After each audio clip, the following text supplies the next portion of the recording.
suis ancien artisan commerçant sur Dreux. Quand je vois l'évolution du commerce, quand je vois la grande rue, à 9 h, il n'y avait pas un chat dans les rues. J'ai connu Dreux, c'était une ville vivante. Ça fait 53 ans que je suis à Dreux, je n'ai jamais vu aussi mal.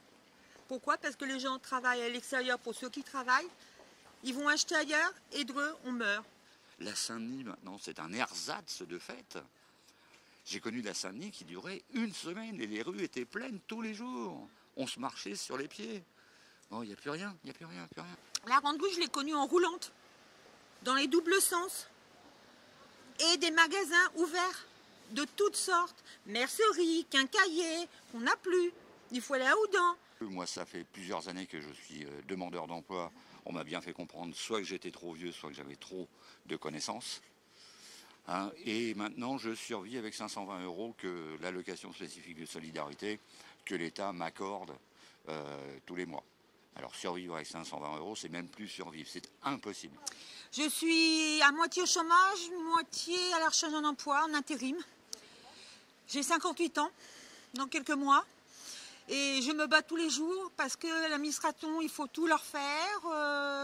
Quand il faut emmener les dossiers, parce qu'on ne se met pas à la portée des gens qui n'ont pas fait d'informatique ou qui en ont fait mais qui n'ont pas la capacité de le faire.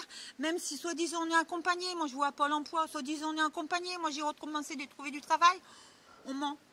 Kikine, pour pas dire autre chose. Donc voilà, après on dit que les gens se révoltent, mais il y a de quoi se révolter. C'est pas que j'ai une bonne retraite, mais bon, quand vous arrivez, je veux dire, c'est pas comme les jeunes qui galèrent, qui gagnent pas, qu'il faut se loger.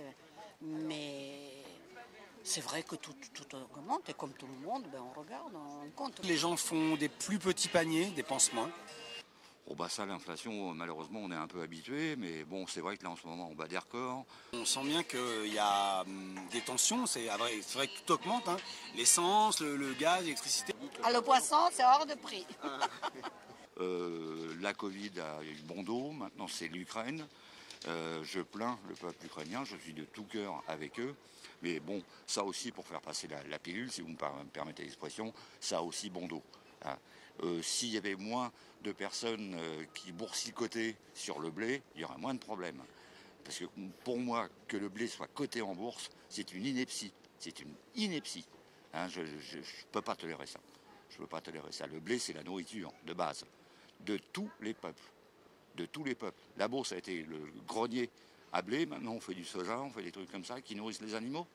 Mais il fallait peut-être penser avant aux êtres humains. Ouais. Alors après, cette essence, normalement, on l'a achetée l'année dernière. On ne devrait pas avoir flambé autant.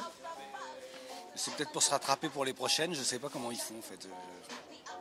Parce que l'essence, on l'a achetée l'année dernière. Hein. On est d'accord. Donc, voilà. Avant, on habitait ici, puis on est parti et on est revenu. Bon. Mais à Cannes, au soleil. Ouais. On a récupéré notre appartement après la retraite. Et le désert médical, ils sont tous au soleil, les médecins là-bas, j'avais aucun problème. Là, la galère pour trouver un médecin, vous êtes nouvelle, on ne vous prend pas. Vous êtes nouvelle, on ne vous prend pas. Mais c'est incroyable. J'ai jamais été à l'hôpital souvent comme ici. Ça c'est un gros problème. Bah, la guerre en Ukraine, c'est un événement, mais je pense qu'on en fait trop. Ça permet de dévier l'attention des gens vers quelque chose d'autre, plutôt que de se concentrer sur ses problèmes personnels. Ou sur la campagne, exactement. Enfin, la campagne qui n'est pas une d'ailleurs. Voilà, c'est ça. Moi, je vais aller voter. Je vais aller voter parce que mes grands-parents et arrière-grands-parents se sont battus pour avoir le droit de vote. Donc pour moi, c'est un droit déjà, mais c'est un devoir surtout, et eu égard à eux. Je vais voter, mais je vais voter blanc, même si mon vote n'est pas reconnu. Alors peut-être qu'il n'est pas reconnu, il faudrait peut-être aussi que nos dirigeants se rendent compte que si les gens vont voter blanc, il y a un problème quelque part. Mais voter pour qui? Voter pour qui? Les caisses de la France sont vides, on a plus de 2000 milliards de dettes extérieures. C'est un devoir de voter. Je sais pour qui je vais voter d'ailleurs. Je ne suis pas obligé de vous le dire, mais je sais pour qui je vais voter. Et je ne vote pas parce que je ne suis pas inscrite et puis plus personne ne me convainc. Puis cette année c'est particulier quand même avec la guerre. Pour mon loyer, heureusement, j'ai l'APL, hein, parce que sinon je ne pourrais pas. Je vis dans un foyer où le 13 mètres carrés 75 est à 400 €. Hein, voilà ce dont je dispose pour vivre. Alors je ne sais pas si vous avez essayé de tourner en rond dans un carré de 13 mètres carrés 75, mais vous avez vite fait le tour. Vite fait le tour. J'ai pas de honte à le dire. Hein. J'ai pas de honte à le dire. Hein, bon, j'ai des amis, heureusement, ça me permet de vivre à crédit. Hein, mais le crédit, il faut le payer le mois suivant. Le pouvoir d'achat, d'avoir un toit sur ma tête. J'ai eu la chance d'avoir des parents qui m'ont laissé une maison.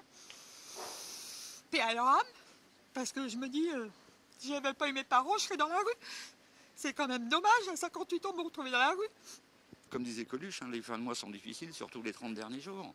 Mais on le ressent, on le ressent. Bon, moi, j'ai ces difficultés du fait que je suis en fin de droit par rapport à Pôle emploi, mais même les gens qui travaillent. Mais même les billets de train, ça a augmenté. Tout. Vous ne pouvez pas dire, tiens, ça bouge pas, ça, chiche. Où on va? Où on va? Alors depuis le temps qu'on dit qu'on va dans le mur, le mur, je commence à avoir mal au crâne à force d'être dedans. Hein. Mais bon, qu'est-ce que vous voulez faire? Les retraites, ça bouge pas.